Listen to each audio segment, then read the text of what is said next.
Hello, everyone. I'm back right now to talk about the Gemini solar eclipse happening mid-June. And I'm happy to be here with you to analyze the chart for this eclipse and to give you some hints or ideas on how to work with it. If you like this kind of videos, you have my contact information here. You can contact me with questions, with comments. I appreciate your feedback in the comments below. Always check the description box below because I put in related information and useful information. So thank you for watching, and I hope to see you in other videos, right? So also, I hope to see you in my social media.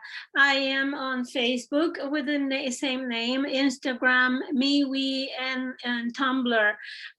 So I also have a very popular blog, satsang@astrology.blogspot.com, that you can also visit. I write about special events there, like, for example, Jupiter in Pisces. I have an article on that. I have an article about Saturn and Uranus square that is coming up also mid-month in June, and well, several other, especially a series on Chiron.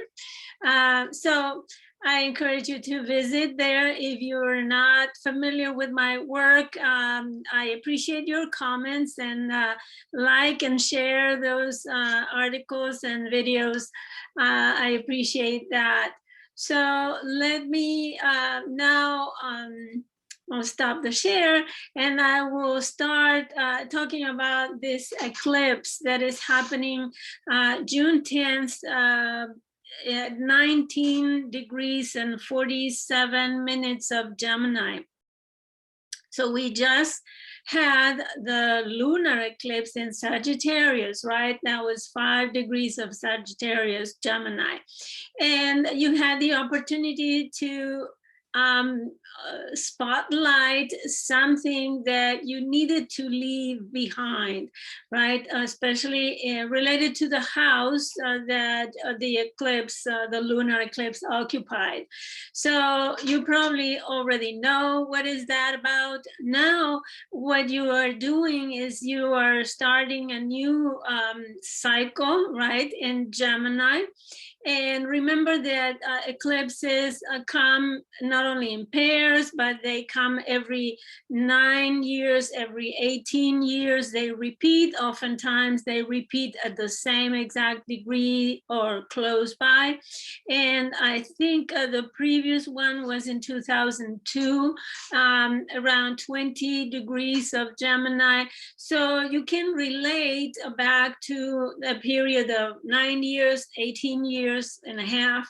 And also you can relate to, for example, the lunar eclipse, you can relate it to the solar eclipse that happened 6 months before, right?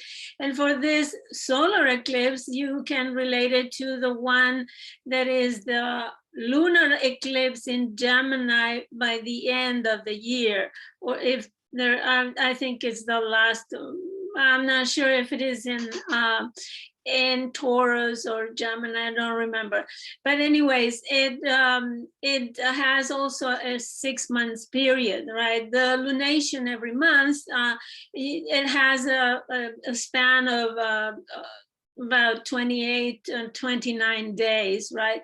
And sometimes every solar every solar eclipse, yeah, it has the completion in 6 months, and every new moon, right, has a completion also every 6 months.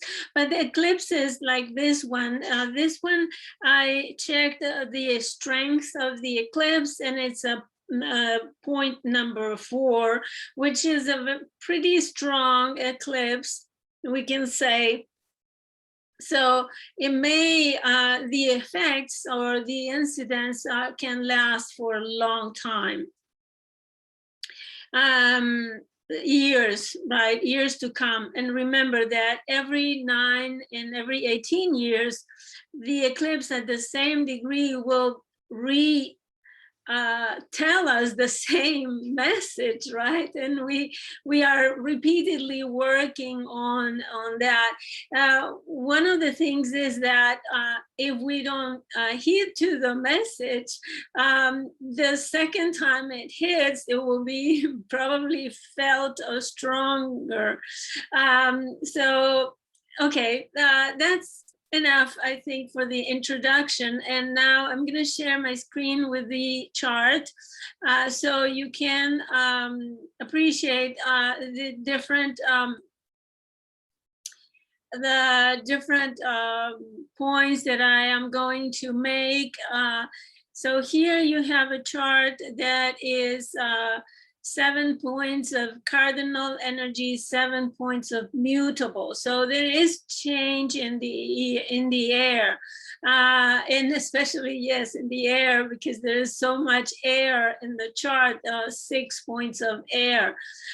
So it is a chart that is somewhat balanced, I would say, but air is the most important quality of this chart, right?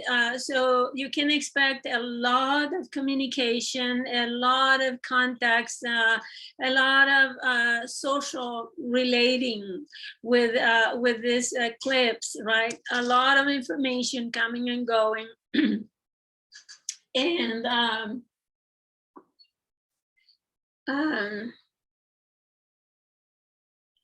so very social, lots of information and data, learning as well, especially with Gemini.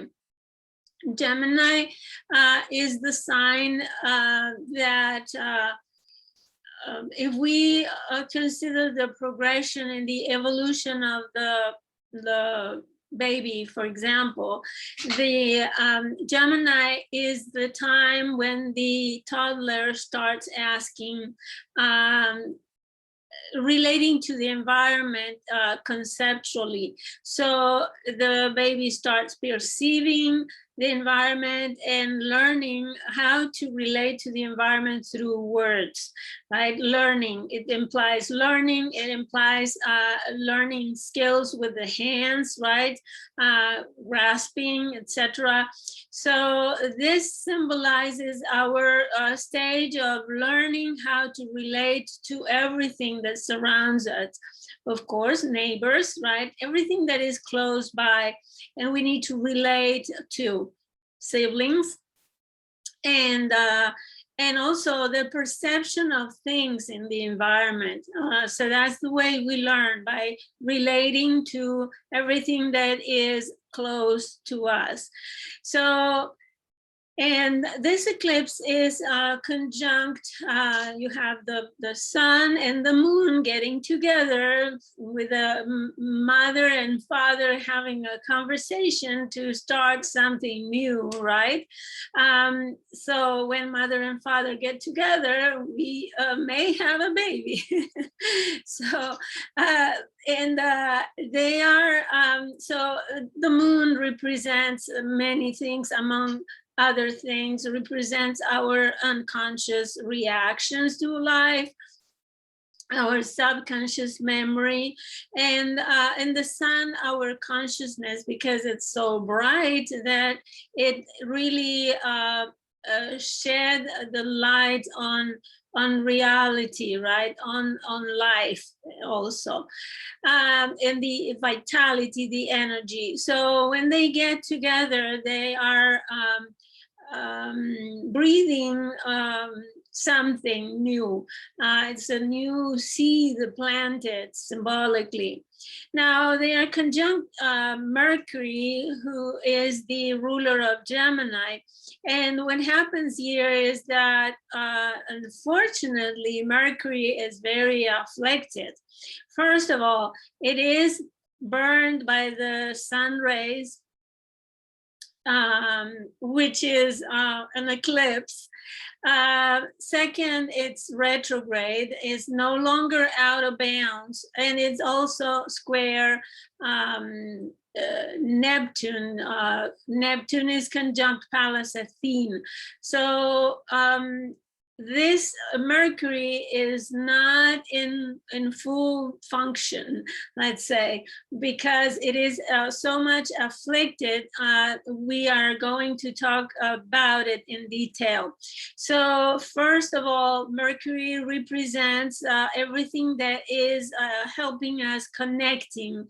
As I said before, ruler of Gemini, Mercury is the messenger, or the connection that helps us perceive reality and think about it, right? So it's also anything that makes relations between us and the outside world. So that's why it rules communication, transportation, relations with our close people, like neighbors, siblings, and for countries, for example, it is the neighboring countries, right? So it also rules market, trade, the marketplace, right? The trade, and the elementary education, or the basic education. So it's associated with media, data collection, the intellect, messengers, the mail carrier, for example, secretaries, etc., and especially young people.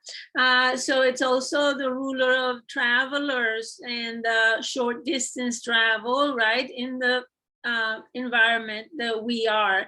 But it also rules thieves and gossip and lies and tricksters and movement, any kind of movement. It's associated with the arms and the legs, right?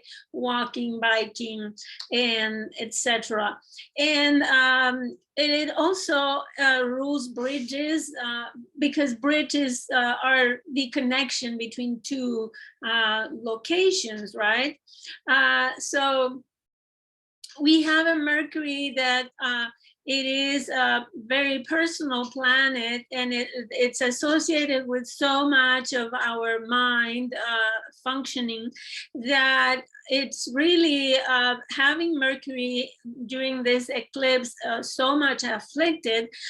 It affects us very personally, very much, right? And it's been since it's retrograde, it's already been in square with Neptune 2 times, which makes it for a long period of us having this blurred mind, right, that is not able to focus on details or on precise logical thinking. You might have noticed that for example, it's hard for you to maintain a clear conversation, especially if you are on the phone or writing emails. The communications, you sometimes, if you're reading, you need to read several times, and that sort of thing may be consequences of Mercury squaring Neptune. It creates this confusion, this opportunity for misunderstanding, misinterpreting, misleading information as well. So it really it is an eclipse that is I will tell you all about the other aspects and we'll make a conclusion.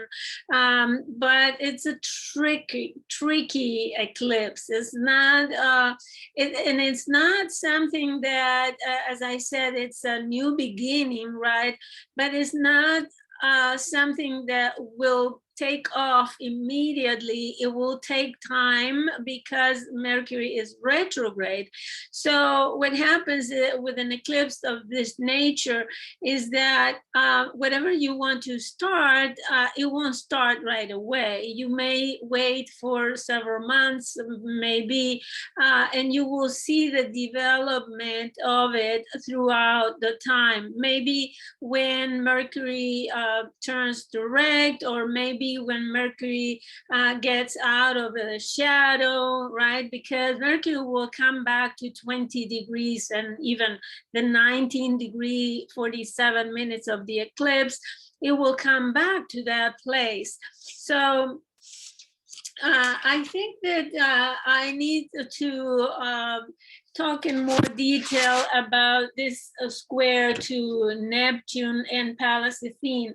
So remember, Pallas Athene is an asteroid and one of the most important ones. And the mythology tells us that she was born from Jupiter's head.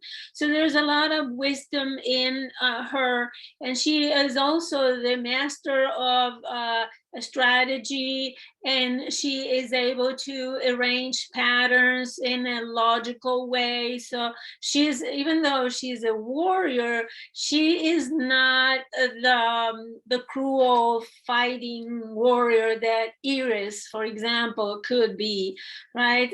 She is a warrior that she will rather fight with diplomacy. For example, she will use strategy and skill in order to defend or attack, right? So and even wisdom and fairness. So we see this Neptune association with Pallas Athene. It may go both ways. It may actually, Neptune is a slower planet here in this conjunction, so it may have a stronger influence on Pallas Athene, meaning that it will dissolve, right, and dissipate the Pallas Athene skills of the strategy and the wisdom, etc. And as I said, Neptune creates this state of confusion and blurry thinking. So the square with Mercury and Neptune really can distort our reasoning processes, and it could generate much mental confusion. Our concepts could be vague and chaotic, so meaning that we cannot really make conclusions, and even astrological analysis, because Mercury was the ancient ruler of astrologers, right? So even astrological analysis can be faulty because of this. Hopefully, I hopefully don't make mistakes, but you know, it's Mercury squaring Neptune. I studied this for several weeks. I was meditating and studying, so I hope I got it right.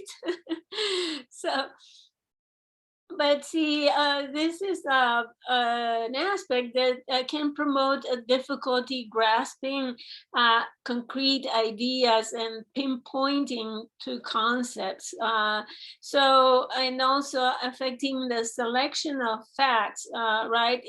For example, you can be working on data, and you may ignore some data and select facts that you feel more feelings about them due to subconscious emotionality, right? And sometimes you choose the wrong data because of confusion, right? So thinking becomes vague. Too much generalization is typical because Neptune encompasses everything, encompasses the whole cosmos, expands infinitely.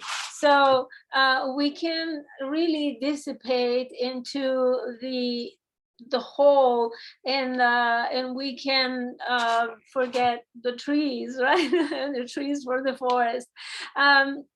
So it's difficult to find a practical application to things, and it's also promoting deception, confusion, misunderstanding in conversations and deals, right? So there is, you see, Gemini has these two lines, parallel lines, and Pisces has the same two parallel lines, except that the symbol is two fish running in opposite directions. So here we have this clash between putting things in order, right, parallel, and disturbing the direction. So as I said, your thinking may go in several directions at the same time, and that could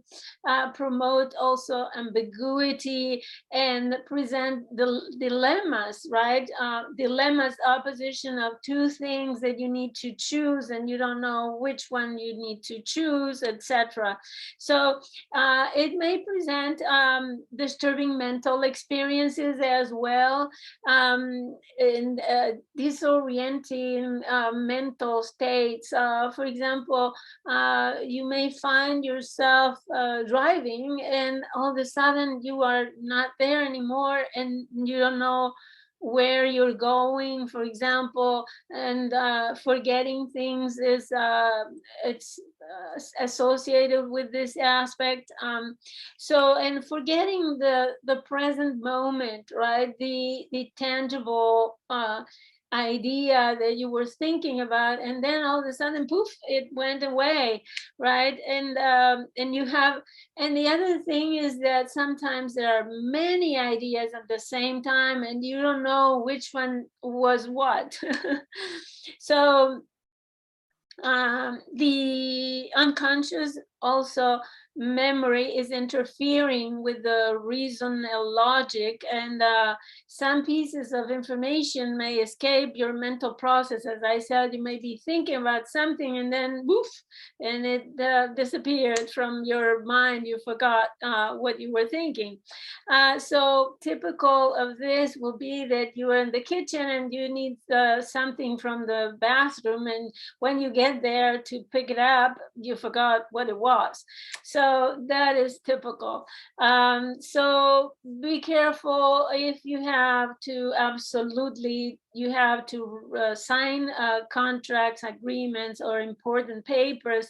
It would be very advisable to have 4 eyes to read it, and also possibly have a professional go over it with you, and find some advisors that can help you.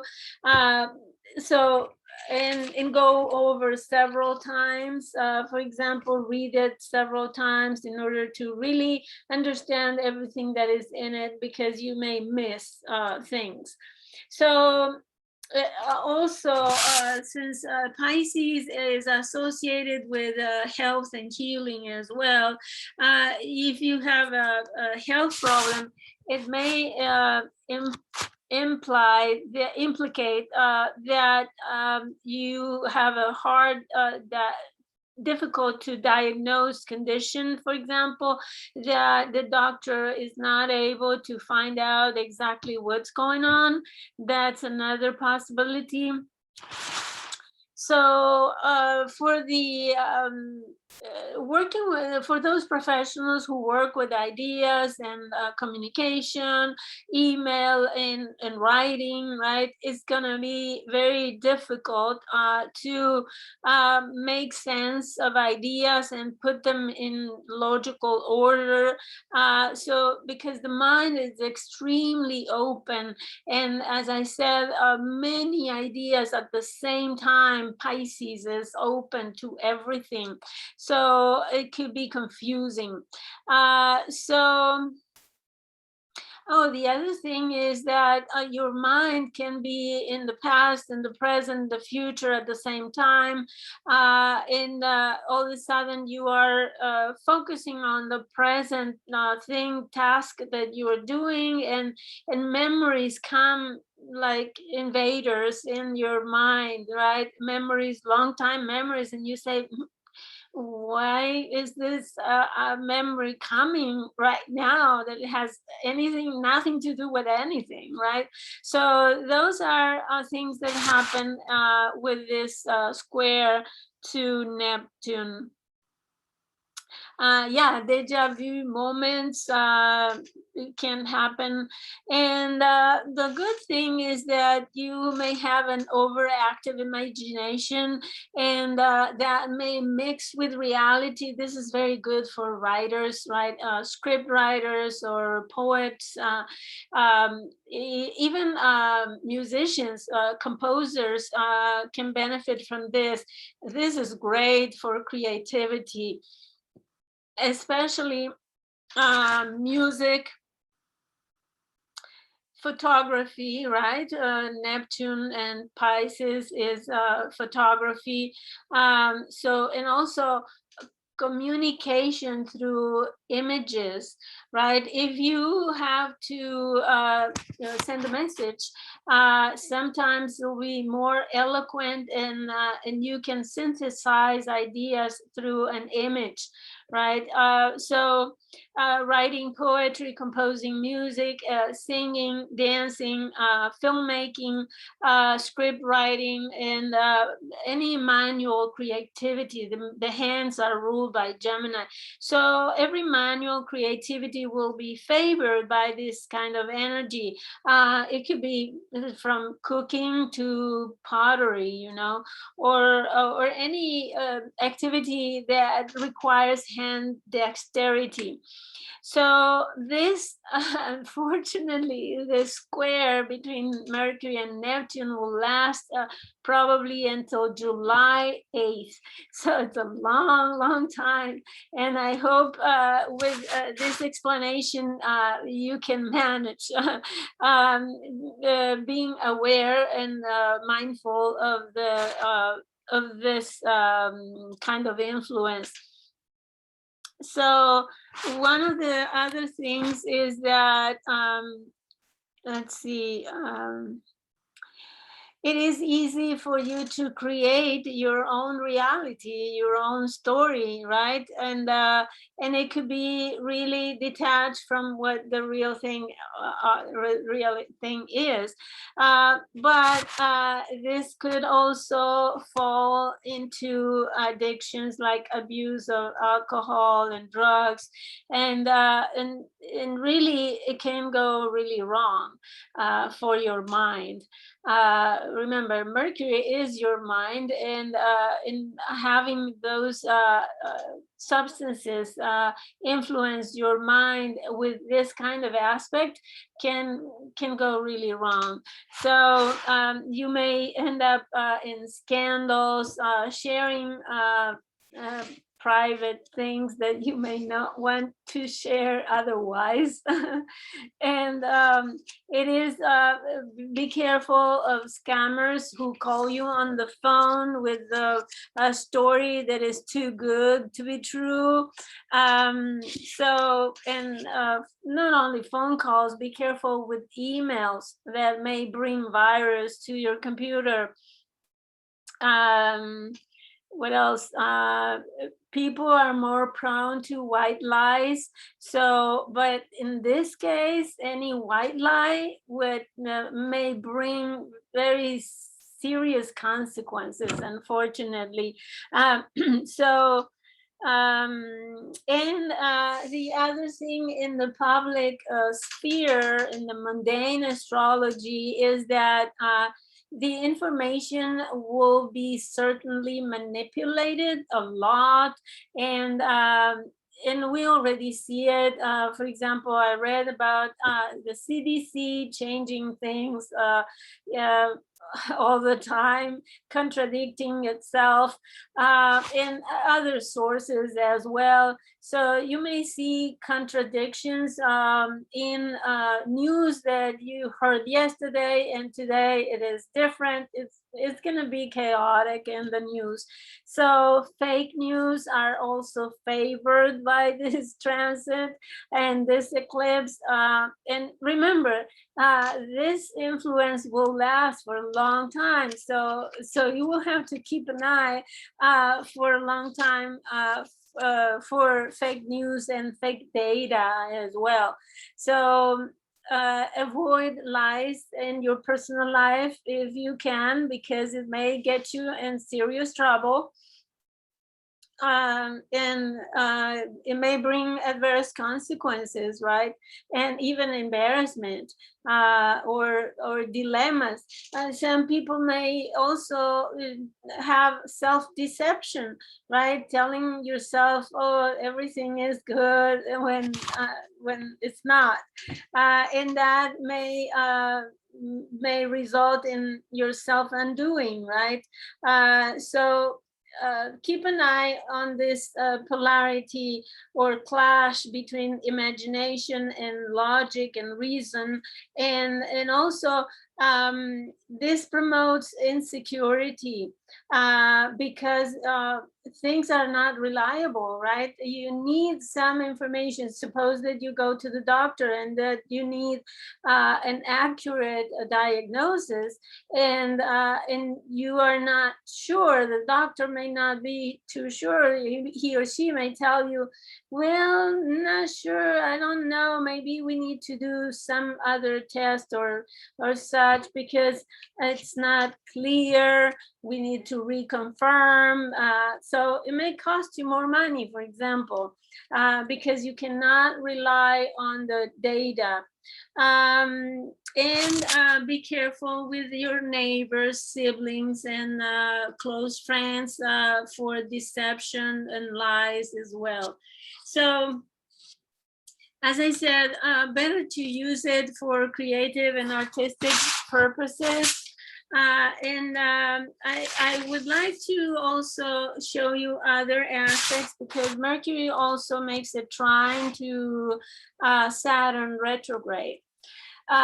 So again, Saturn is also afflicted because not only is it retrograde, it is squaring Uranus with Ceres, and it's also, let's see, I'm pretty sure it does. Yeah, and it's also sextile Chiron.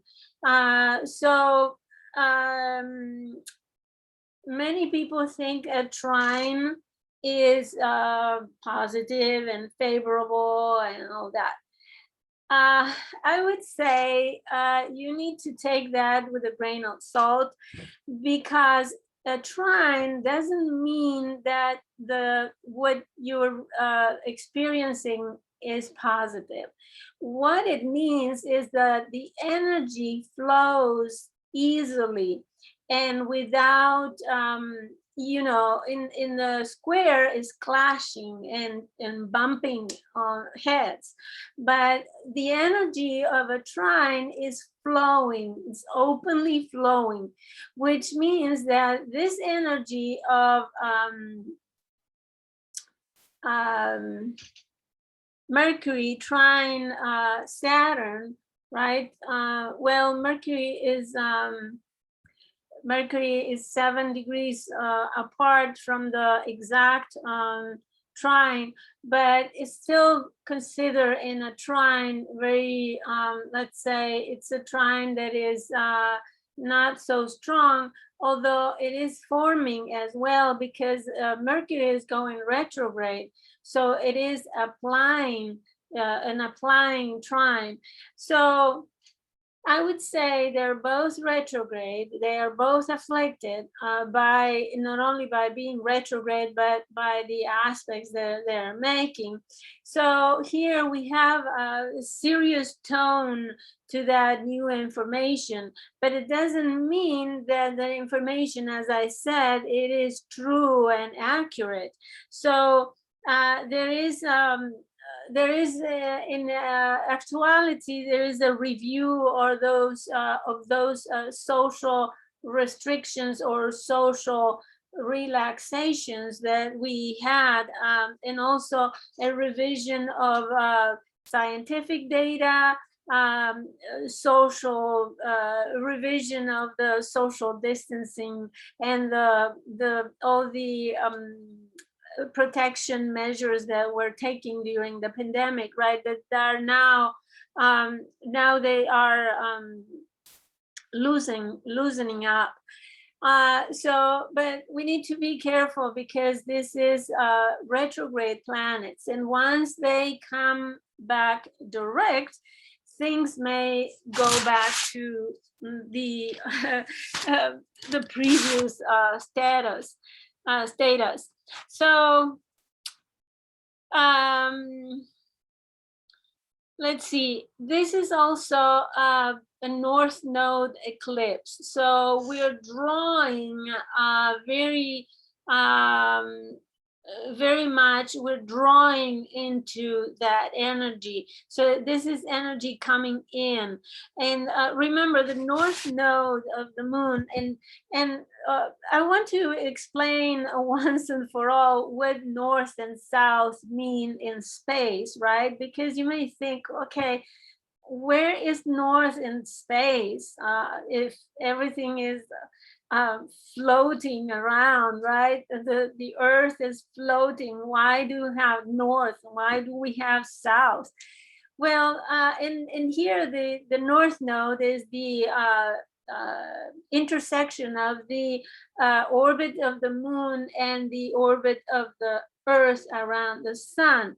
So what happens is that the whole solar system is traveling around the center of the galaxy in one direction, right? And that direction of travel of the whole solar system, that direction is the north, what we call north. And the pole north is heading that way, right? And the south is what we leave behind. So that is why the North Node of the moon talks about the direction where we are going and the energy that we are attracting, because the energy is coming at us, right? And the South Node is the things that are being left behind, because we are advancing, we are progressing, right? And we are not progressing so much to the past, even though it is circular. It's not circular, it is a spiral. So the movement in the universe is a spiral, and this spiral allows for humanity to sometimes we may feel, okay, the zodiac, the tropical zodiac is circular, right? But it's not circular, it's a spiral. What I mean by that is that we're not repeating history, we are repeating themes, and we are improving and progressing and evolving humanity through those themes. And the themes may have been manifesting in one way in the past, but in the future they may manifest in other form and situations, circumstances. So this is excuse me.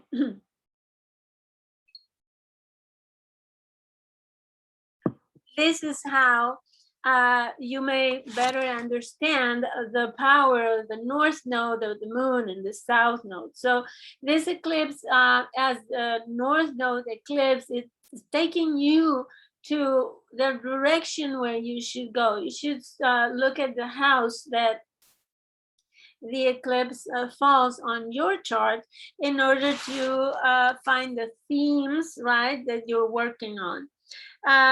Okay. So it represents an eclipse on the North Node represents it's perceived positive, right? But sometimes there are things coming to us and we're not ready to accept them. And you have the choice to reject them as well, right? But what happens is that when those opportunities come, we may not be up to the challenge, right? And so that may need us to sacrifice some things in order to accept the new energy that is coming. Suppose that you get that this is in your 10th house, for example, and you receive a new job offer, right? And you may be comfortable. It may be a new opportunity to grow, but you may feel comfortable and you don't want to. Or there are details that you don't like, but in the long run, if you accept it, it may show as very beneficial for your evolution, right? So that's the quality of the North Node energy for an eclipse. So you may sacrifice your comfort zone in order to welcome the new experience, right? And sometimes it takes courage to accept the new. So, well, I am going to talk about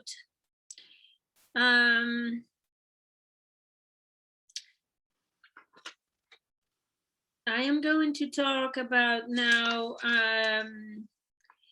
the square Saturn Uranus. I wrote an article in my blog extensively about the Saturn Uranus, and I also have a video. I will put the link in the description below. You can revisit if you haven't. You can visit for the first time and read about the square. This is the main aspect active this year and even into next year up until October 2022. Even though in 2022 it won't be exact, but it will be within 1 degree. It's active for 2 years, 3 times this year, right? Because they go retrograde and direct. So it happened already in February. We have it mid-June, 13, 14 of June, and we have it in October as well. Or December. I'm confused now. Okay, maybe it's December. Don't remember the exact date.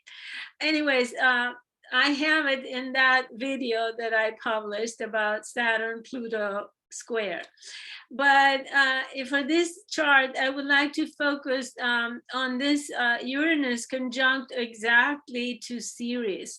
For that, Ceres represents is the goddess of food and cereal, the goddess of the product of the earth. Specifically is the feminine energy that provides nurturance and food, right? Concrete food, nurturing to the people. So combining with Uranus in Taurus is talking about the need of alternative ways of nutrition, and as well as alternative ways and innovative ways of caring for others in physically, with resources, with matter, with supplies, with food, with tangible, in a tangible way. So it's also humanitarian. So I don't discard catastrophe, especially having both Jupiter and Neptune in Pisces. We already had flooding, for example, here in the south in Texas.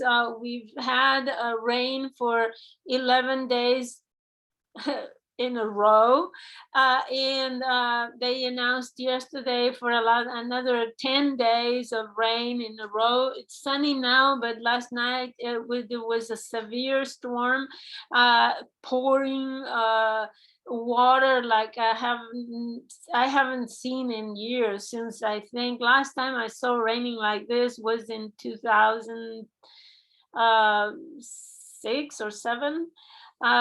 So I don't know if that's the accurate statistics, but it's my memory. Anyways, but there could be natural catastrophes associated with water, like flooding and tsunamis and things like that. Or it could be also Jupiter in Pisces, could be gas explosions. So that could require humanitarian help with food and supplies for people in dire straits. It could be also empathy towards foreigners, right? Uranus represents foreigners. In empathy to foreigners in far removed places, or different cultures and idiosyncrasies, right? Compassion for their needs, their physical needs.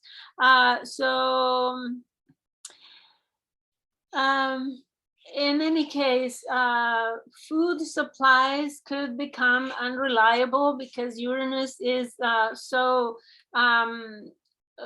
has this choppy electrical energy that is not constant. So it can mean that for the next 6 months, the food distribution or food supplies may not be constant, or may not be appropriate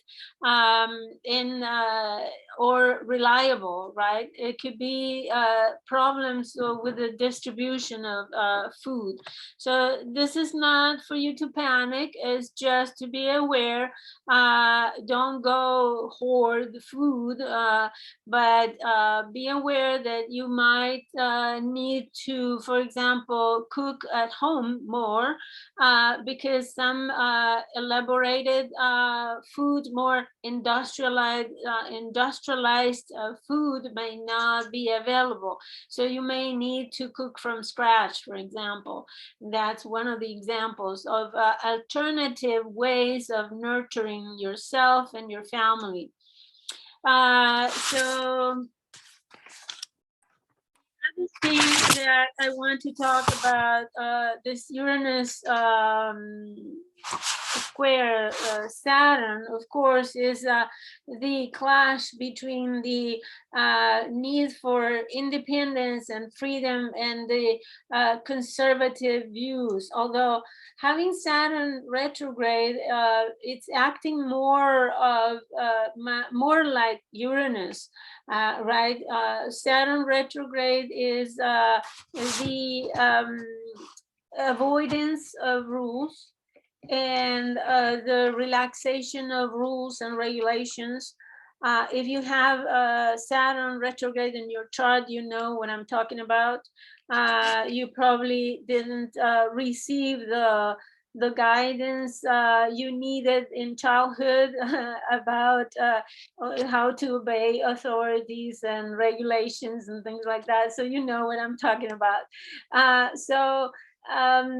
This square, in fact, I don't think is that strong as it was when both of them were direct, right, and pure, because Uranus direct is the pure essence of Uranus.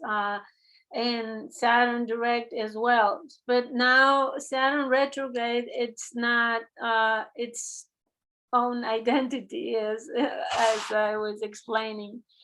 Anyways, so we have this configuration of Saturn here, Uranus and Ceres here. So this is the clash of this relaxation of the rules and regulations is affecting the provision of supplies of rules and supplies of food, I mean, and distribution of resources. And we have here, it's not in the middle, is a semi-sextiling is Chiron. Chiron is semi-sextiling Uranus and Ceres, and is sextiling Saturn. So I want to talk about that a little bit, because this is raising our consciousness about the responsibility of addressing human rights, the human rights to be, to exist, to occupy a place, right? The human right of individuality and identity, to have an identity, be it chosen, cultural, religious, inherited, any identity that you can think about, right? This presence of Chiron between Saturn and Uranus, it's a nagging influence that is requiring us to work on that. This is Chiron in Aries. I've talked many times about it, and I wrote in my blog a series about Chiron in Aries that you can go and visit, and it is about the claiming the right to exist, right? It was present in the civil rights epoch movement in the USA. It was Chiron in Aries at that time. For 7 years, 8 years. So we have a long period of struggling to exist, to be. And at this moment, at this point in time, with the climate change that were accelerated, climate change, this Chiron in Aries really represents the threat to our very human existence. So this is very important for us to take the opportunity and the social responsibility to choose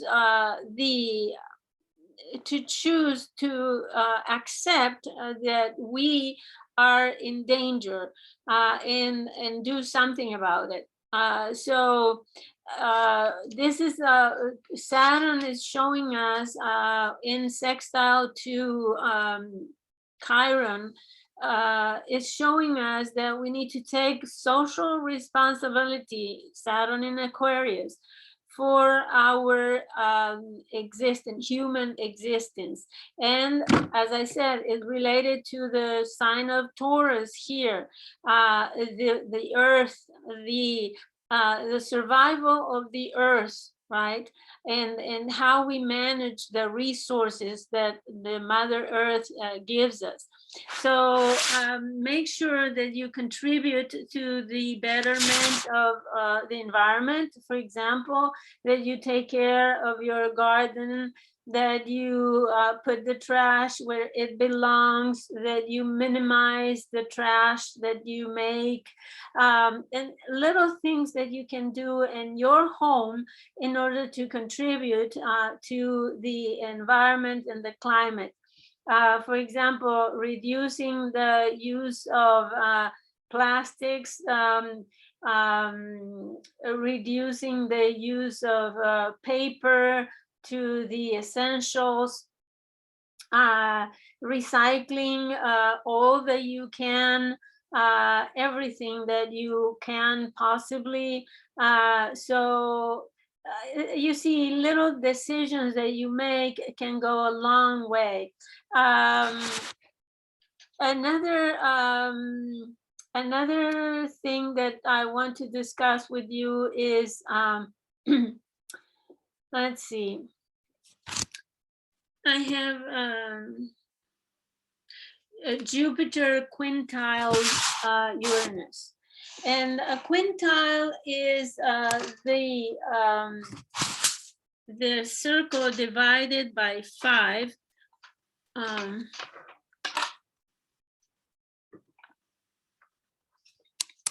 Meaning that is 70, 71, 72 degrees apart. So it is a very creative and very positive aspect. Again, is this energy flowing very creatively.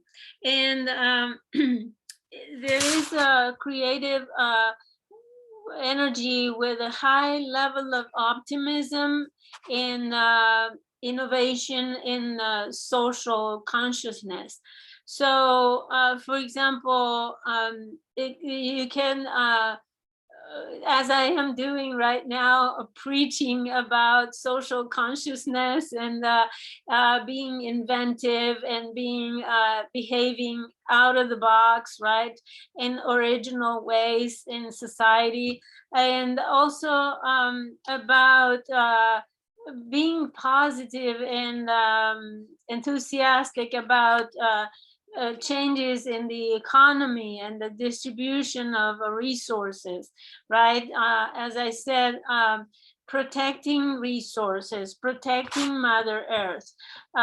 So this is a highly idealistic aspect for the exploration of economic systems. So you can hear, for example, about new approaches to the economy in the country. I was listening today to an interview with the candidate for mayor of New York, and he was talking about sharing resources with the population, just giving them a monthly stipend, for example, giving people a monthly stipend, and I mean, redistributing the resources in a more equitable way. So it could sound very utopic, and it may not be practical, right? Because what happens is that Jupiter at the beginning degrees, Lynn Coiner gave a webinar about the beginning and ending planets, and Jupiter at the beginning of degrees of any sign acts disproportionately. Sometimes it jumps into projects without measuring the reach, the outreach, right? And it may be a premature jump, but in any case, this could be a precursor of things to come, of different projects. So this is stimulating the creative mind about how to manage resources, like Taurus, Uranus series in Taurus. So how to distribute, produce, distribute, and manage the resources.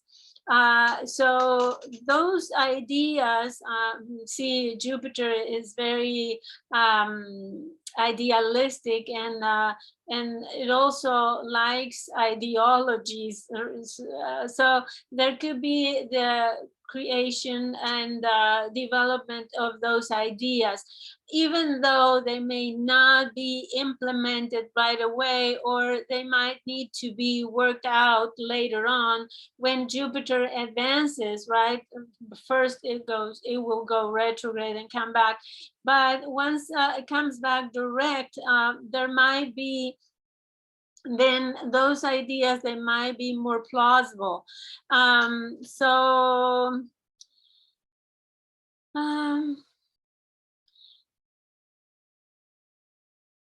So these ideas about new and innovative economic systems would be, of course, Uranus out of the box, original. Sometimes they could be so extreme and eccentric right now, right? But remember, Uranus is futuristic. It's projecting into the future for a long, long time.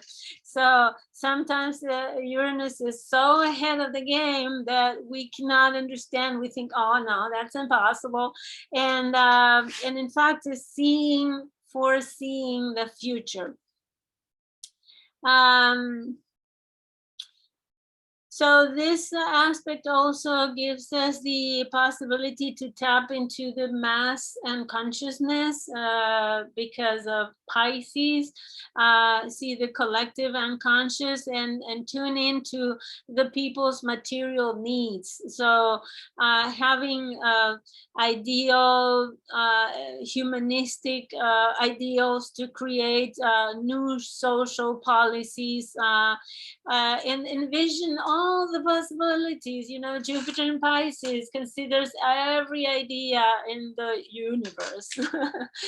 So, but it's good because it opens up our mind to so many possibilities that you can free give liberation of your dreams, your dreams, your illusions, right? And we may, at the end, we may gather 2 or 3 ideas, but for now, we are able to have this expansive, creative mind and thinking that can help us envision the future, a better future, right? Especially Pisces is compassionate, is all-encompassing, right? So it is more empathetic as well and compassionate.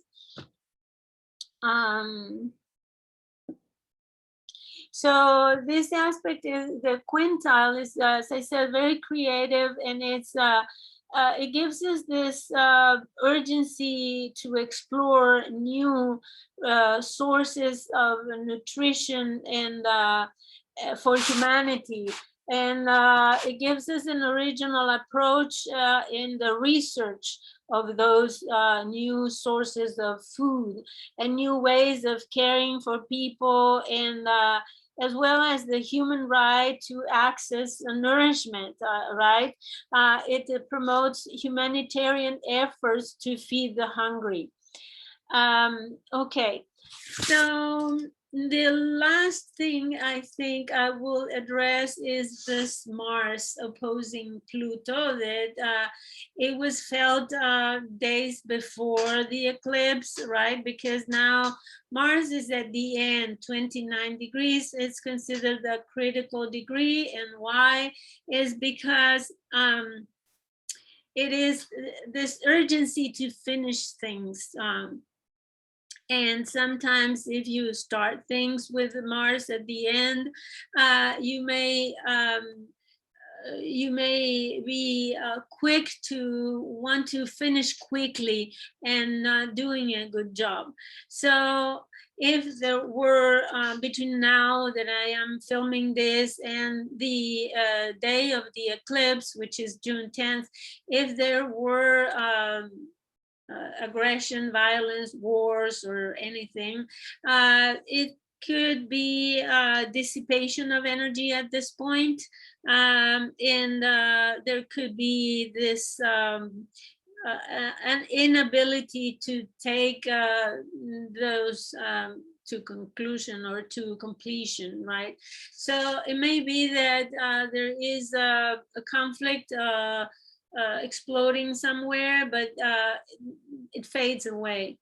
And let's hope for it, because I don't like this Mars opposition Pluto. Actually, it could be bad. I wrote about it in my Facebook page. If you like to visit my page, you will read more about Mars opposing Pluto. But this is as I said, this is the critical degree where Mars is not in good shape for actions. You have a hard time finishing things. At the same time, if you are doing something you want to finish quickly, and you may not do a good job. So generally speaking, this eclipse, it's a seed, something that you may want to start, but it won't take off, as I said, soon. You will have to go into a long process, review.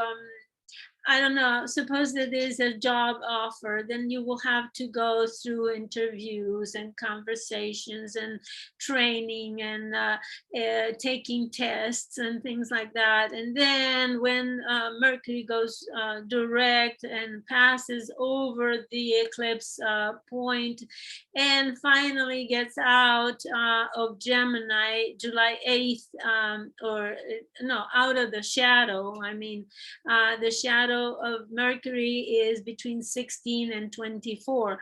So July 8th, it will come out of the shadow. You will probably can finish your project or accept whatever opportunity you were offered for at the time of this eclipse.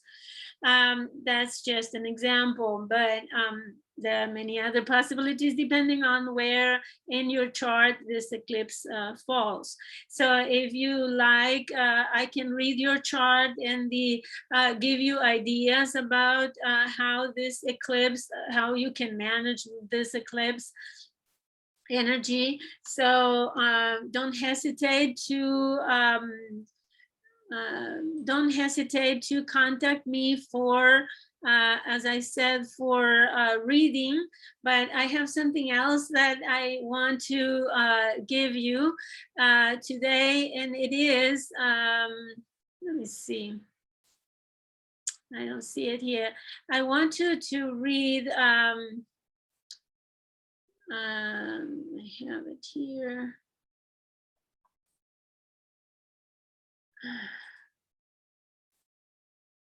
I want to read to you the the mandala. This is Dane Rudier's mandala. Now I can share my screen and you can see it. Okay, this is always with the degrees for the mandala or the Sabian symbols. You take the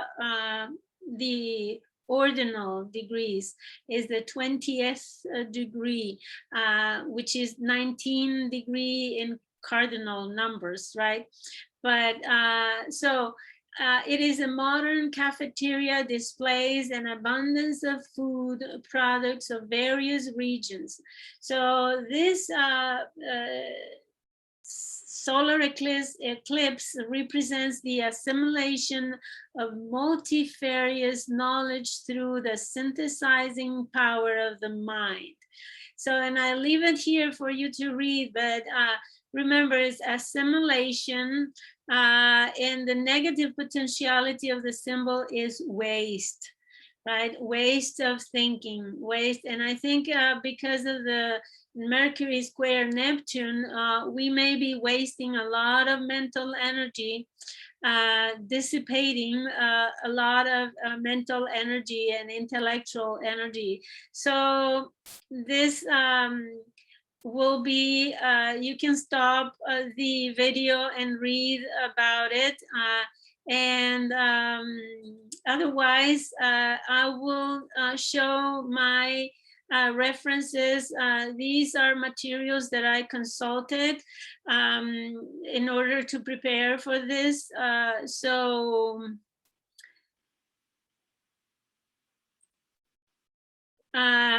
This is all that I have. Oh, let's see. Share the screen. Okay. These are the references that I used to prepare for this. I hope you liked the guidance that I gave you in this video.